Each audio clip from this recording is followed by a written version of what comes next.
Olá, este é o nosso Rezando a Palavra que chega para você neste domingo, dia 22 de novembro de 2020, 34º domingo do tempo comum. E com este domingo, assim como é a tradição, o último domingo do ano litúrgico, onde nós celebramos a solenidade de nosso Senhor Jesus Cristo, Rei do Universo.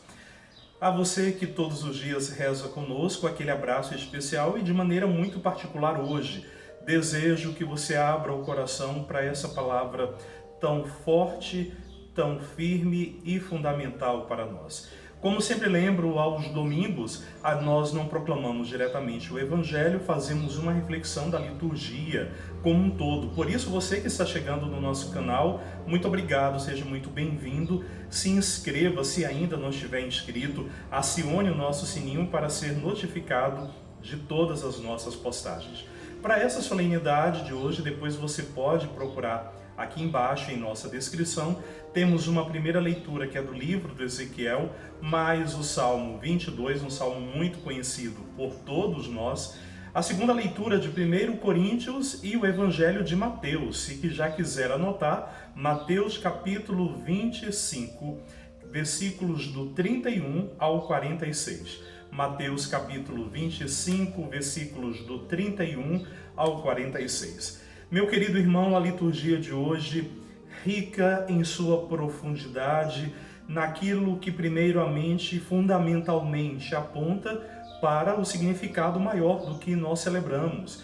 Jesus, aquele que é Senhor, Rei de todo o universo. Aquele pelo qual todas as coisas foram feitas, foram criadas e para onde todas as coisas se convergem. Exatamente, Jesus, como depois afirma a própria Sagrada Escritura, alfa e ômega, princípio e fim. É compreendendo, é a partir desta verdade, é compreendendo isso, como ia dizendo, que nós conseguimos mergulhar na beleza, na riqueza, na profundidade desta liturgia que, como eu disse, encerra o ano litúrgico e onde também nós celebramos o dia do cristão leigo, homens e mulheres como você, que por meio do batismo e da vocação ao serviço, o Senhor te chama a servir em tantos lugares e ser igreja onde você estiver.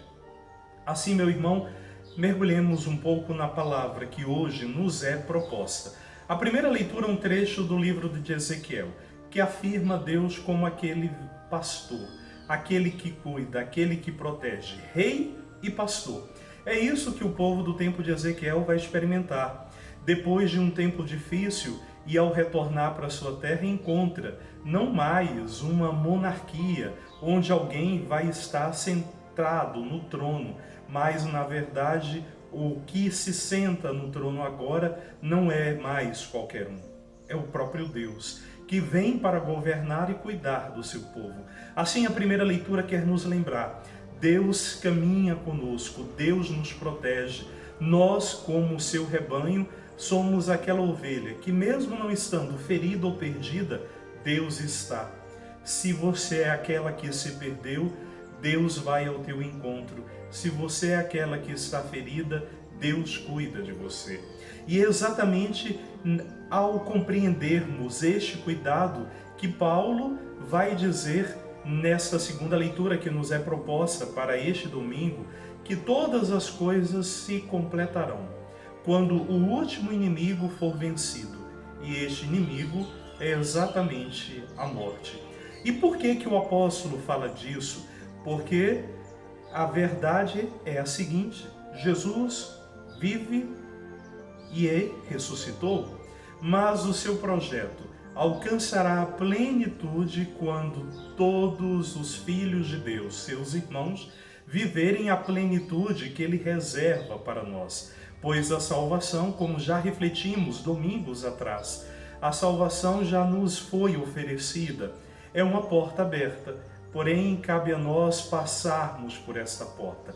E aí vem exatamente o discurso escatológico de Mateus, ou seja, a escatologia é a parte da teologia que fala dos fins últimos, inclusive desses fins últimos que é o nosso encontro definitivo com o Senhor. Mateus, de maneira simbólica, utilizando de diversas alegorias, aponta para nós o encontro nosso de homens e mulheres da humanidade com aquele que está sentado no trono, o Senhor Jesus, o Rei do Universo. E fala que este encontro pode ser marcado por uma grande alegria ou por uma profunda tristeza.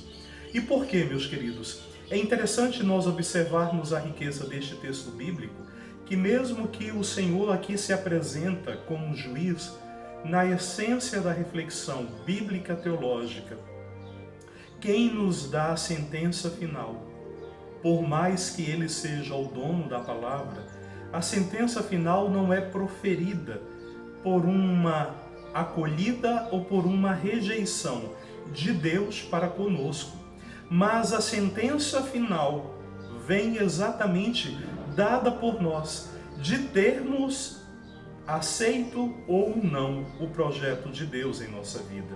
Ou seja, você deve estar se perguntando, mas Padre Fábio, do que você está falando? O que eu estou falando é daquilo que a beleza do texto bíblico nos apresenta. De um lado, aqueles que não foram capazes de visitar os enfermos, de ajudar os pobres, de visitar quem estava preso, de dar comida a quem tinha fome, de beber a quem tinha sede. O Evangelho fala com muita clareza, queridos irmãos, que a pertença ao Senhor hoje será determinante para a nossa pertença na eternidade. Se a nossa recusa nesta terra à vivência do amor-caridade, será com certeza a recusa de viver o pleno amor na eternidade.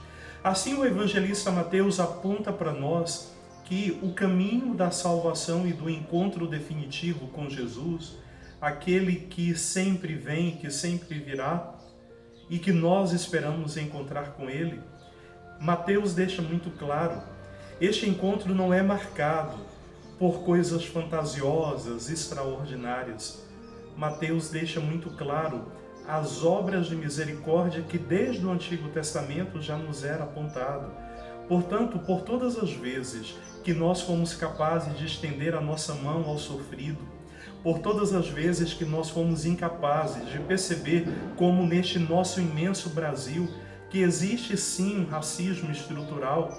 Na última sexta-feira nós celebramos o Dia da Consciência Negra, e um país marcado pela irracionalidade, pela insensibilidade de nossas lideranças, só reforçam um racismo existente neste país. Quando se nega tal dor de um povo, é de fato reconhecer a incapacidade humana, pois só os insensíveis, os irracionais, os incapazes, são capazes de fazer afirmação tão dura de uma história tão sofrida do nosso país. Assim, nós como cristãos, quando não somos capazes de ir ao encontro daquele que necessita, quantas famílias diante dessa pandemia têm sofrido, seja pela perda do ente querido, seja pela perda do seu trabalho, seja pelo próprio medo que invade a sua casa. Quantas famílias sofrem pela dor da traição, quantas mulheres abandonadas em seus lares. Querido irmão, são todos esses pobres sofridos, deprimidos e excluídos que representam e que são, na verdade, o Cristo encarnado em nossa história. Mas o Evangelho nos enche de esperança, porque se nós, mesmo em nossa pequenez, formos capazes de ver a dor do outro, de ouvir o clamor do sofrido, de fazermos uno com aqueles que sofrem, e porque são tantas dores, tantas enfermidades, tantos pobres, impossíveis de eu citar aqui, até porque todos nós somos e seremos sempre pobres, necessitados do amor de Deus, necessitados da sua misericórdia. E aí o próprio Jesus nos afirma: todas as vezes que você fez a um desses pequeninos, foi a mim que você fez. Todas as vezes que tu amaste, que tu serviste, que tu dedicaste um pedaço do teu tempo para esses que precisam de atenção, de amor e de carinho, foi a mim que fizeste. E aqui, de fato, nós entendemos que o nosso desejo, o nosso sonho, a nossa esperança de encontrar com o Senhor, essa deve ser sempre alimentada a cada dia, a cada passo de nossa história. E por isso digo a você, vá ao encontro do irmão. Que nós possamos ir ao encontro do irmão, pois lá encontraremos com Cristo, para que, alimentando esse grande desejo de eternidade, não sejamos parte do rebanho que amargará a dor do choro eterno, mas sejamos parte do rebanho, fiéis à palavra, que ouvirão da boca do próprio Jesus dizer: vinde benditos de meu Pai. Celebremos com alegria este dia, paz e bem para você, e até amanhã, se Deus quiser.